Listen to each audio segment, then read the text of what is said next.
Hello viewers, are you facing YouTube search not showing or YouTube search have showing problem? Don't worry. In this tutorial, I'll show you how to fix it. So let's start. For solving this problem, first of all, you need to open settings. So go to settings, then find apps option. Now tap on apps option. Now find YouTube from the app list. Now tap on YouTube. Scroll down. Tap on storage. Now tap on clear data.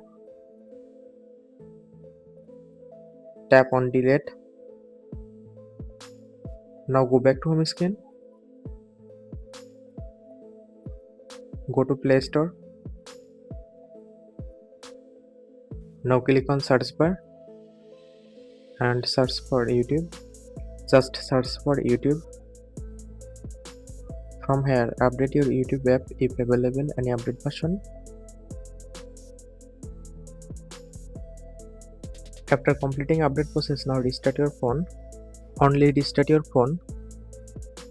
After following all steps, now go to YouTube and check your problem solved successfully. Thanks for watching. Stay connected for more updates.